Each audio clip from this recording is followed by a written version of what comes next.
Hello, everyone. This is a special episode of Here Comes the Pitch, a podcast about pitching story ideas.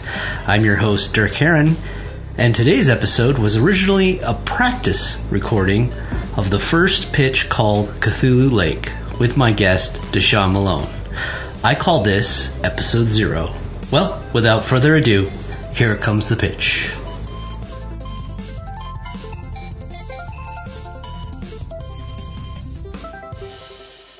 Thanks again, DeShawn, for being on a podcast with me.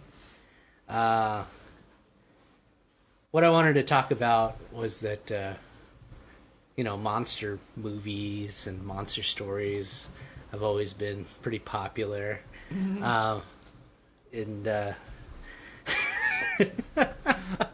With today's audience. And I know that you're a big fan of, Pacific Rim, and you're really looking forward to, Pacific Rim Uprising. Mm-hmm. And what are some other monster movies that you've dug of recent? I know that we went and saw King Kong, or Kong School Island, and that was pretty good. Yeah. What else have you seen that sticks out? Because it doesn't even have to be a movie per se. It can also be an anime. I know that you're also really into anime. Is there any other big creatures or creature animes that kind of stick out in your mind? Because I know that we already mentioned that you liked Pacific Rim. What is the reason why you like Pacific Rim? Is it just because of the big robots? Yep. Do you like that there's also big monsters in it as well, or giant robots fighting giant monsters is always cool. Yeah, that's definitely what that movie, and now it's turned into a franchise, has going for it. Mm-hmm. So I kind of have an idea for a monster story, and I've actually been working on it as a comic book.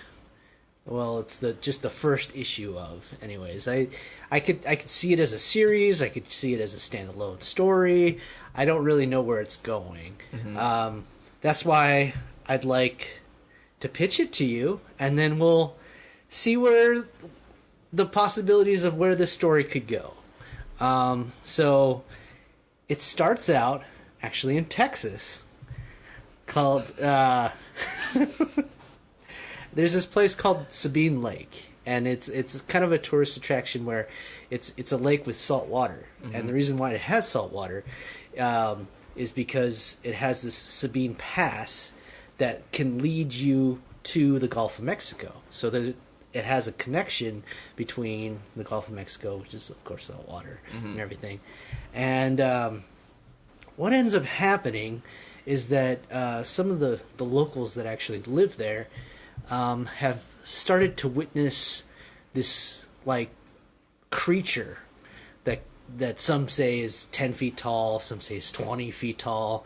And the story starts out with, this small farm where they raise pigs and other animals, and at one night they're woken up to see that this big creature has been feeding on these pigs that they take care of. Mm-hmm.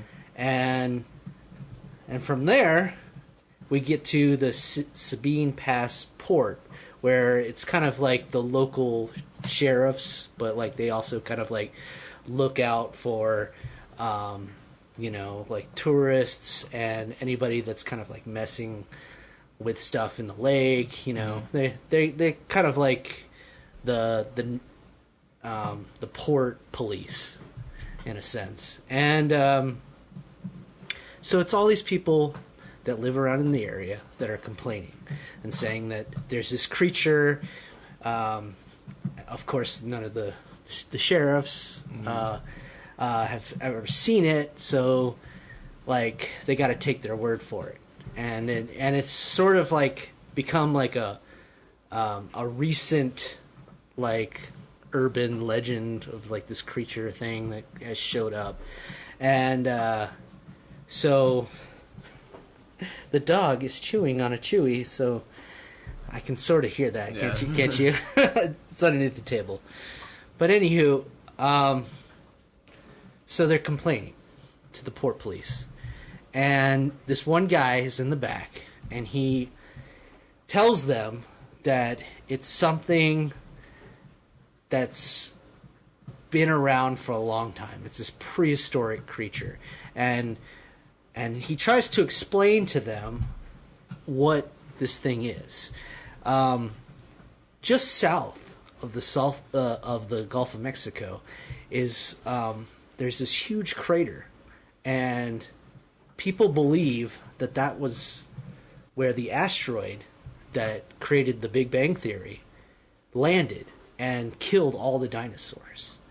And recently, this is true. This is actually true. That they've started drilling where that crater is to find out information of like what existed at that point when that crater was created, and if that they can prove that was the asteroid that killed all the dinosaurs. Well, because of this drilling, it's awakened this creature that's lived near it. And I actually have some artwork that I've drawn up, and I'm going to show it to you, DeShawn. And what I'm getting at is that if you're listening to this like through iTunes or any other format, check out the YouTube version of this podcast, because I'll actually have images for you to look at as well while you listen. So what he ends up telling them is that it wasn't exactly an asteroid that landed, but it was this giant creature, this that he calls Cthulhu, which, you know, has been talked about in many stories, that he's like this otherworldly creature that can wipe out planets, basically.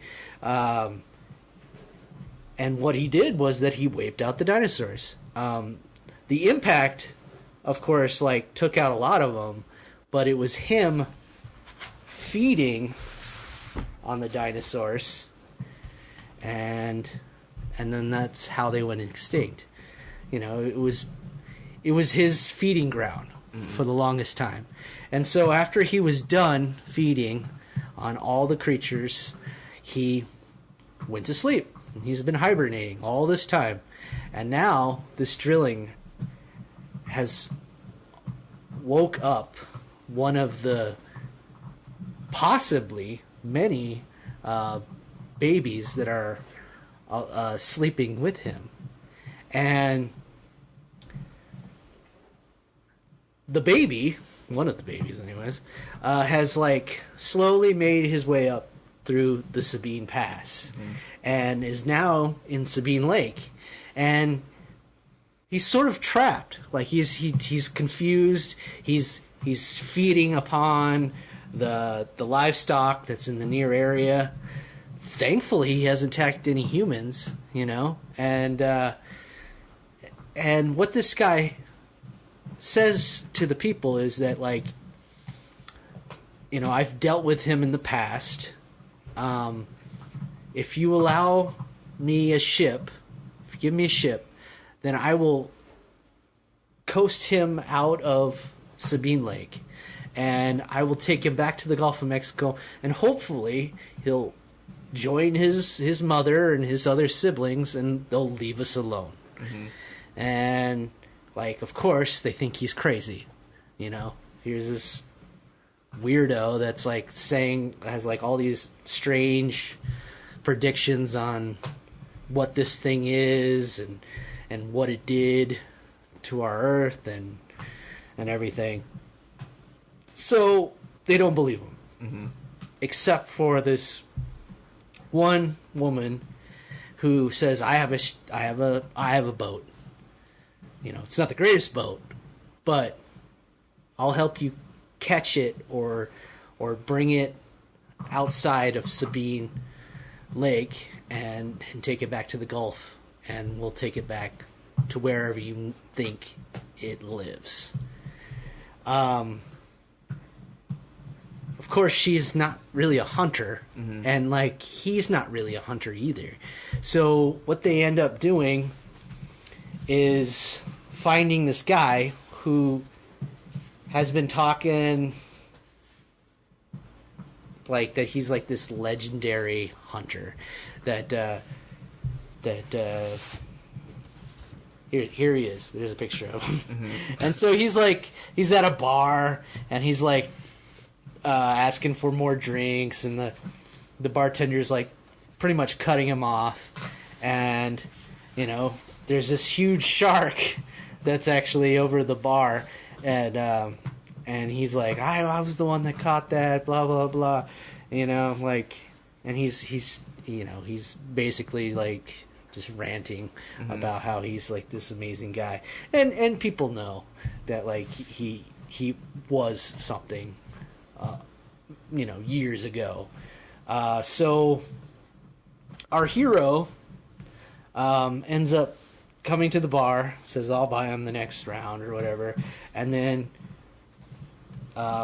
recruits him, tells him what he has planned, what he wants to do, and of course the guy laughs at him, you know, and he pretty much tells him that, like, hey, well, I'll pay you, and you know, and gathers his interest. What ends up happening is that he, you know, of course, asks, like, well, do you have a ship? Do you have a boat? And here is a big double splash page of the little boat, which is it's a netting boat. So that's what they hope to do is catch the thing in a net, and then drag it out. So I haven't really figured out what the girl's going to look like, the woman, yet. So, but you know, we have an idea of what the boat looks like. Now, while they're all in the boat,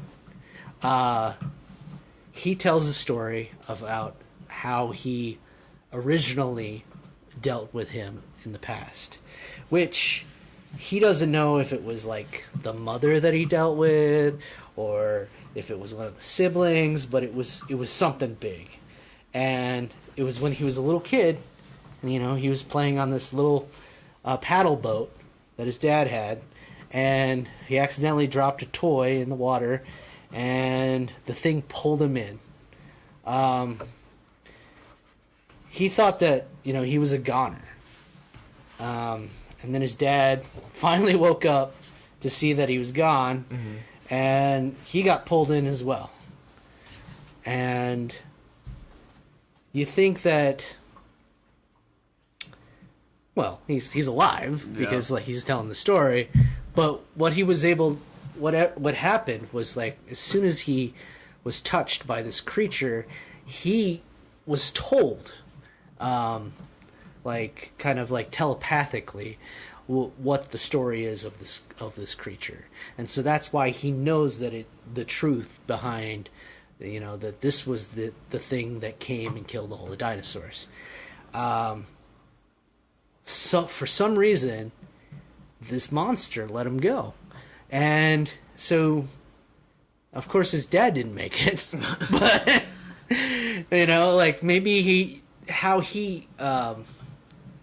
tries to make sense of it all is that, like, maybe because, like, he was pure of heart, maybe because there was nothing that he had ever done that was evil, that this creature was showed him mercy and spared his life. Fortunately, it didn't spare the father's life. So, you know, if you tell by the drawings, you know, the father is passed out, drunk. So, you know, maybe he was abusive, maybe whatever. We don't really get into that. So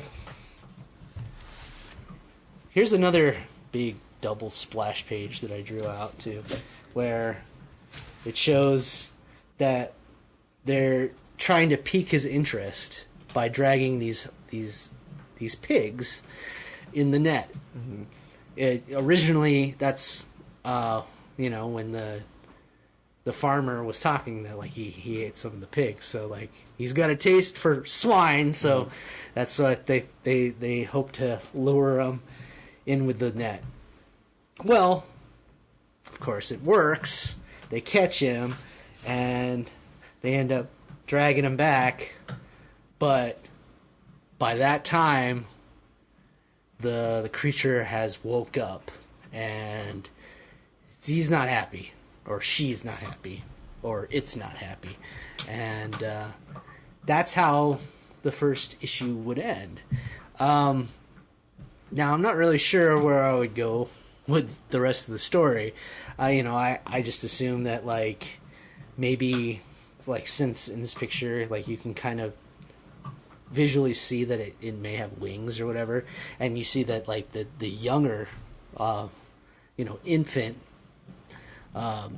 like doesn't have wings, like it earns it over time, and it like kind of evolves into like this winged Cthulhu. So maybe it takes the baby and then like just flies off or something like that. I thought that at this point the story could go where now of course the government's involved. Like there's been like this thing's too big not to have been seen by a lot of people, so I think it would be kind of interesting that now we're playing with a whole different group of characters, and now sure we have this amateur scientist, the hunter, and the like I almost thought that she would be like a port police officer that's like kind of like a rookie that was willing to go along with their story. So I think that I guess the next issue or wherever the story would evolve to was now like how are they going to deal with this like huge monster, and then we get into like kind of like now it originally started out kind of like a bit of like a Jaws homage in a sense, and then now it's turned into like this big monster movie where they have to get ready to kill this thing, but then there's also like the babies and stuff. Like it seems like it's like they're not gonna win, especially if this thing was able to like wipe out the dinosaurs and everything that lived before humans came around. So yeah, where would you like think that this story should go? Like where maybe some of the the government, military show up, they end up like kind of in a sense like kidnapping these three guys, two guys and a girl, and then they have to share what they know, and what are they gonna do? So where would you think that this story should go? I have a question. Is the Cthulhu thing supposed to be an alien, or? Yeah, he's from another world. He's like, I should have brushed up on my Cthulhu, but pretty much what he is like, he's from like this like other, I don't know, dimension or something like that is just so like as old as the beginning of the universe, and what it's done all this time is that it travels from planet to planet that has creatures that live there, and he feeds on it, and he lives there until like he has eaten everything or is done there, and he moves on. It's just what he does. He doesn't eat the planet. He just eats what's on it. Mm-hmm. In a sense, like he's like this huge parasite.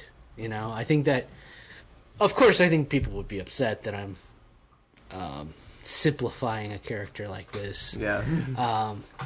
To the point of a huge monster story, but I think that this is a character that a lot of people know. I think that what it does is it kind of like grounds it in a sense, because like I think that anything that is living can possibly die, and that's what we're getting at. Even though he is like in a sense kind of like a godly creature, so that's why I thought it would be interesting that if Earth had the chance to take on such an old and a killer creature, could our defense, could our science take on such a being? No. DeShawn shakes his head no. That would be an interesting way to end it. I feel like that in the end, that every person on the entirety of the planet is destroyed, just like the dinosaurs. Not destroyed, but because like what was going through my head was, like just an idea popped in my head that like maybe it wasn't just feeding just to feed, but like it was kind of Earth's way of getting rid of all the parasites on it. Interesting.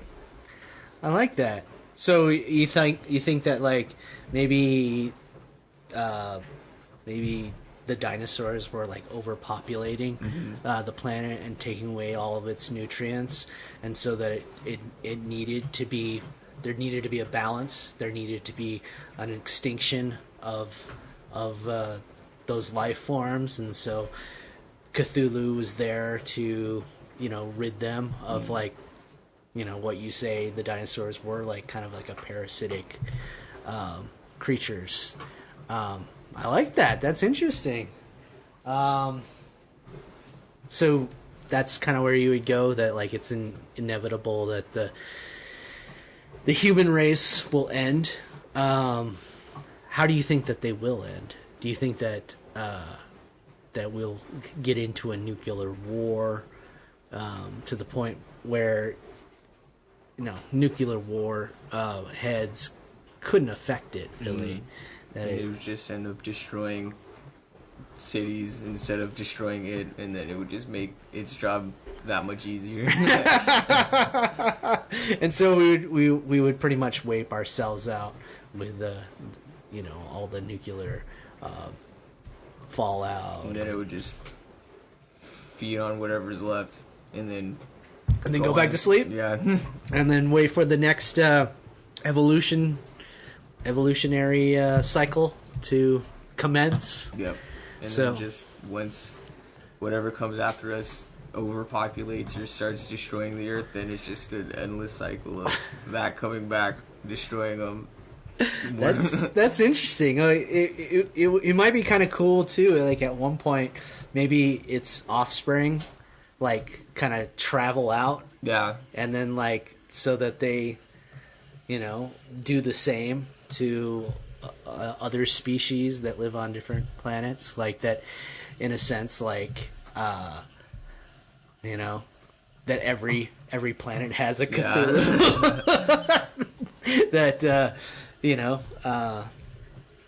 at some point, just decides to rid the planet of its whatever lives there, and then cocoons or burrows back down into the earth and waits until it gets out of control once again. I like that. Well, thanks, DeShawn. I think I can really go somewhere with this story, and I think that I really like your ideas, and I'll take them to heart. I'm wondering what Stuart's going to say. And I was also, when you said it would be like a one-shot, would this just be it? Well, I think that this is how the first issue would end, is that the its parent or whatever is woken up. Maybe it's because of also the drilling, or maybe it's because it's noticed that one of its babies has left the nest. But for whatever reason, it's awake, and so yeah, I could see this as like not a happy ending. I could see this as like, it's inevitable that here is what do they call it, the planet killer. It should be like the government should be fighting one of the smaller ones, and then when they see it weaken and they think that they're going to win, then the giant one should come and just destroy everyone. So they feel like they should like focus their efforts on like something that's smaller, and then they feel like that they have a chance against destroying this one little creature, and so like that proves that they can possibly take on this bigger monster. And I was thinking that maybe like the offsprings, some of them are different ages. Yeah. So then like some of them are bigger, so then they're going after like the oldest one, but not the parent. So then they think that's the actual one. And so this is just like maybe one of its offspring. Like, even though it's huge, it's not as big as like what it's coming. Yeah. I like that too. Man, I like that. That's interesting. Man, I like that.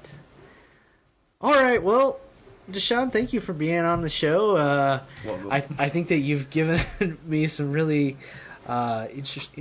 great tips for where this story could go. I like your nihilistic view that that it's inevitable for our demise in the eyes of such a humongous creature that will end us. I mean, if I had to go, at least it would be by a giant monster. So, I mean, that would be an interesting way to go. So, it is. It's not like getting hit by a bus or dying of cancer. At least it's like, well, we're outmatched. Yeah. Like there's something that's evolved. That's been around a lot longer than we have, and has every right to claim its home and rid us of his world. Yeah. Or her. All right, DeShawn. I like it. So thanks again for being on the show. Thanks for having me. This was an episode of Here Comes the Pitch.